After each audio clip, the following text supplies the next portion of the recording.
ಕರ್ನಾಟಕ ನಿವೃತ್ತ ನೌಕರರ ವೇದಿಕೆಯ ಮೂಲಕ ನಮ್ಮ ಕರ್ನಾಟಕ ರಾಜ್ಯ ನಿವೃತ್ತ ನೌಕರರ ವೇದಿಕೆಯ ಸಂಸ್ಥಾಪಕ ರಾಜ್ಯ ಮಹಾ ಪ್ರಧಾನ ಸಂಚಾಲಕರಾದ MPM ಷಣ್ಮುಖಯ್ಯನವರು ಹಾಗೂ ರಾಜ್ಯ ಸಂಸ್ಥಾಪಕ ಸಂಚಾಲಕರುಗಳಾದ ನಾನು ಅಶೋಕ್ M ಸಜ್ಜನ್, ನನ್ನೊಂದಿಗೆ ಇರತಕ್ಕಂತಹ ಶ್ರೀಯುತ SG ಬಿಸೇರೊಟ್ಟಿಯವರು, ನನ್ನೊಂದಿಗೆ ಇರತಕ್ಕಂಥ ಶ್ರೀಯುತ ವಿಜಯ್ ಅಣಜಿಯವರು ಹಾಗೂ ನನ್ನೊಂದಿಗೆ ಇರತಕ್ಕಂಥ ಧಾರವಾಡ ಜಿಲ್ಲಾ ಸಂಯೋಜಕರಾದ ಶ್ರೀಯುತ KK ಚಿಪ್ಪಾಡಿಯವರು ಕೂಡಿ ನಮ್ಮ ಕರ್ನಾಟಕ ನಿವೃತ್ತ ನೌಕರರಿಗೆ ಒಂದು ತುರ್ತು ಮಾಹಿತಿಯನ್ನು ಹಂಚಿಕೊಳ್ಳುತ್ತಿರುವುದೇನೆಂದರೆ, ನಾವು ಮೊನ್ನೆ ಬೆಂಗಳೂರು ಮಹಾನಗರದಲ್ಲಿ ಕರ್ನಾಟಕ ನಿವೃತ್ತ ನೌಕರರ ವೇದಿಕೆಯ ಅಡಿಯಲ್ಲಿ ರಾಜ್ಯ ಮಟ್ಟದ ಬೃಹತ್ ಪ್ರತಿಭಟನಾ ಸಮಾವೇಶದಲ್ಲಿ ರಾಜ್ಯದ ಮೂಲೆ ಮೂಲೆಯಿಂದ ತಾವುಗಳು ಆಗಮಿಸಿ 10,000ಕ್ಕೆ ಹತ್ತಿರವಾಗಿ ಒಂದು ಯಶಸ್ವಿದಾಯಕ ಸಮಾವೇಶವನ್ನು ನಡೆಸಿಕೊಟ್ಟದ್ದಕ್ಕಾಗಿ ನಮ್ಮೆಲ್ಲ ಸಂಸ್ಥಾಪಕ ಸಂಚಾಲಕರ ವತಿಯಿಂದ ಮತ್ತೊಮ್ಮೆ ಮಗದೊಮ್ಮೆ ಆಗಮಿಸಿದ ಎಲ್ಲರಿಗೂ ಅಭಿಮಾನಪೂರ್ವಕ ಅಭಿನಂದನೆಗಳನ್ನು ಮತ್ತೊಮ್ಮೆ ಅರ್ಪಿಸುತ್ತಿದ್ದೇವೆ. ಈ ದಿಸೆಯಲ್ಲಿ ನಮ್ಮ ಒಂದು ಸಮಾವೇಶಕ್ಕೆ ಉದ್ಘಾಟಕರಾಗಿ ಆಗಮಿಸಿದ ಸನ್ಮಾನ್ಯ ಶ್ರೀ ಸಂತೋಷ್ ಹೆಗಡೆಜಿಯವರಿಗೆ, ಸನ್ಮಾನ್ಯ ಶ್ರೀ CS ಸಡಕ್ಷರಿ ಅವರಿಗೆ, ಸನ್ಮಾನ್ಯ ಶ್ರೀ L ಭೈರಪ್ಪನವರಿಗೆ ಮತ್ತು ಎಲ್ಲ ಜಿಲ್ಲೆಗಳ ಒಂದು ನಿಯೋಗದ ಒಂದು ನೌಕರರ ಒಂದು ನೇತೃತ್ವವನ್ನು ವಹಿಸಿಕೊಂಡು ಬಂದ ಸರ್ವ ಜಿಲ್ಲೆಗಳ ಸರ್ವ ಸಂಸ್ಥಾಪಕ ಸಂಚಾಲಕರುಗಳಿಗೆ ನಾವು ಮತ್ತೊಮ್ಮೆ ಮಗದೊಮ್ಮೆ ಅಭಿಮಾನದ ಅಭಿನಂದನೆಗಳನ್ನು ಅರ್ಪಿಸುತ್ತೇವೆ.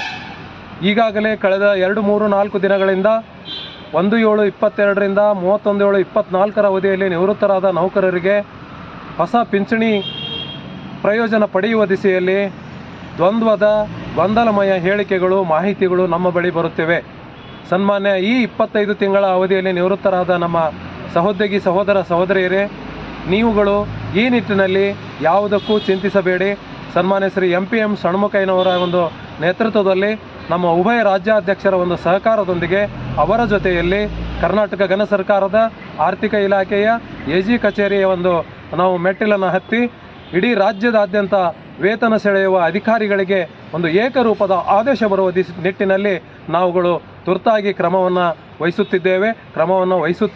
ಇವತ್ತು ಹುಬ್ಬಳ್ಳಿ ಮಹಾನಗರದಲ್ಲಿ ನಾವು 5 ಜನ ವೇತನ ಸೆಳೆಯುವ ಅಧಿಕಾರಿಗಳನ್ನು ಭೇಟಿಯಾಗಿ ಅಧಿಕೃತವಾದಂಥ ಮಾಹಿತಿಯನ್ನು ಕ್ರೋಢೀಕರಿಸಿಕೊಂಡಿದ್ದೇವೆ. ಆ ನಿಟ್ಟಿನಲ್ಲಿ ಮುಂದಿನ ಮಾರ್ಗ ನಮಗೆ ಸುಲಲಿತವಾಗಿದೆ. ರಾಜ್ಯದಾದ್ಯಂತ ಈ 25 ತಿಂಗಳ ಅವಧಿಯಲ್ಲಿ ನಿವೃತ್ತರಾದ ನಮ್ಮೆಲ್ಲ ನಿವೃತ್ತ ಬಾಂಧವರಿಗೆ ನಾವು ಏಕರೂಪದ ಆದೇಶವನ್ನು ಹೊರಡಿಸುವಲ್ಲಿ ಸೇವೆಯನ್ನು ಮಾಡ್ತೇವೆ ಅಂತ ಹೇಳ್ತಾ, ಆ ನಿಟ್ಟಿನಲ್ಲಿ ತಾವುಗಳು ಗೊಂದಲಕ್ಕೀಡಾಗಬಾರ್ದು ತಾವುಗಳು ಅಂತ ಹೇಳ್ತಾ, ಇನ್ನೊಂದು ಬಿಗ್ ಬ್ರೇಕಿಂಗ್ ನ್ಯೂಸ್ ತಮ್ಗೆ ಹೇಳೋದೇನೆಂದರೆ, ಮೈಸೂರಿನಲ್ಲಿ ನಮ್ಮ ಸಂಸ್ಥಾಪಕ ರಾಜ್ಯ ಸಂಚಾಲಕರು ಮತ್ತು ಮೈಸೂರು ಜಿಲ್ಲಾ ಪ್ರಧಾನ ಸಂಚಾಲಕರಾದ HD ಮಹದೇವಪ್ಪ ಅವರು ನಮ್ಮ ಸನ್ಮಾನ್ಯ ಶ್ರೀ MPM ಷಣ್ಮುಖಯ್ಯನವರೊಟ್ಟಿಗೆ ಮಾನ್ಯ ಮುಖ್ಯಮಂತ್ರಿಗಳ ಒಂದು ಗೃಹ ಕಚೇರಿಯಲ್ಲಿ ಅವರ ಬರುವಿಕೆಗಾಗಿ ಕಾಯ್ದು ಅವರಿಗೆ ವಿಷಯ ಗಮನ ಹರಿಸಲು ಅವರು ಅಲ್ಲಿ ನಿಯೋಗದೊಂದಿಗೆ ನಿಂತಿದ್ದಾರೆ.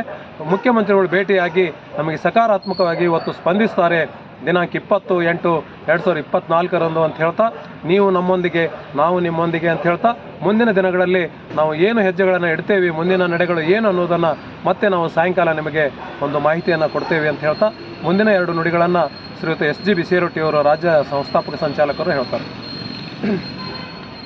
ಸನ್ಮಾನ್ಯ ಷಣ್ಮುಖಯ್ಯನವರು, MPM ಷಣ್ಮುಖಯ್ಯನವರು ಈಗಾಗಲೇ ನಮ್ಮೆಲ್ಲರ ಆಶಾಕಿರಣವಾಗಿದ್ದಾರೆ.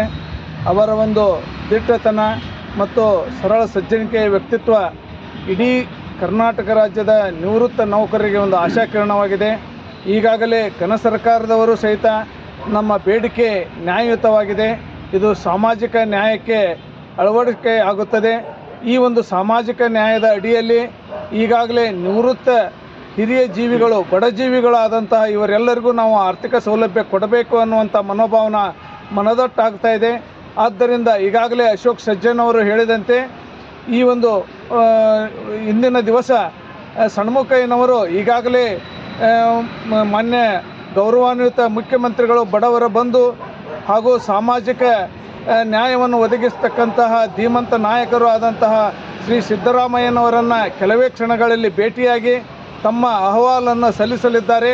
ಜೊತೆಗೆ ಧನಾತ್ಮಕವಾದಂತಹ ವಿಷಯವನ್ನು ಹೊರತರಲಿದ್ದಾರೆ.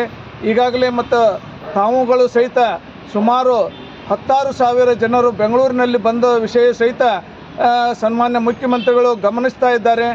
ತಮ್ಮ ಒಂದು ಬೇಡಿಕೆಗೆ ಮುಖ್ಯಮಂತ್ರಿಗಳು ಆದಷ್ಟು ಬೇಗ ಸಕಾರಾತ್ಮಕವಾಗಿ ಸ್ಪಂದಿಸಿ ನಿಮ್ಮೆಲ್ಲರ ಬೇಡಿಕೆ, ನಮ್ಮೆಲ್ಲರ ಬೇಡಿಕೆಗೆ ಸಾಮಾಜಿಕ ನ್ಯಾಯವನ್ನು ಒದಗಿಸುವಂಥ ಧೀಮಂತ ನಾಯಕರು, ಸಾಮಾಜಿಕ ನ್ಯಾಯದ ಒಂದು ಸಾಮಾಜಿಕ ಸೌಲಭ್ಯದ ಒಂದು ಹಿನ್ನೆಲೆಯಲ್ಲಿ ರಾಜ್ಯಾಡಳಿತ ಮಾಡ್ತಕ್ಕಂಥ ನಮ್ಮ ಸಿದ್ದರಾಮಯ್ಯನ ಸಾಹೇಬರು ನಮಗೆ ನ್ಯಾಯವನ್ನು ಒದಗಿಸಿಕೊಡ್ತಾರೆ ಅಂತಂದು ಈ ಸಂದರ್ಭದಲ್ಲಿ ನಮ್ಮ ಎಲ್ಲ ನೌಕರ ಬಾಂಧವರಿಗೆ ವಿನಂತಿಪೂರ್ವಕವಾದ ವಿಷಯಗಳನ್ನು ತಿಳಿಸುತ್ತಾ, ಜೊತೆಗೆ ತಾವೆಲ್ಲರೂ ಸಹಕಾರಿ ಕೊಟ್ಟಿದ್ದಕ್ಕಾಗಿ ತಮ್ಮ ಎಲ್ಲ ನಾವು ಸಂಸ್ಥಾಪಕ ಸಂಚಾಲಕರ ವತಿಯಿಂದ ಮಾನ್ಯ ಶ್ರೀ ಷಣ್ಮುಖಯ್ಯನವರ ವತಿಯಿಂದ ತಮ್ಮೆಲ್ಲರಿಗೂ ಹೃದಯಪೂರ್ವಕ ಧನ್ಯವಾದಗಳನ್ನು ಅರ್ಪಿಸುತ್ತೇವೆ.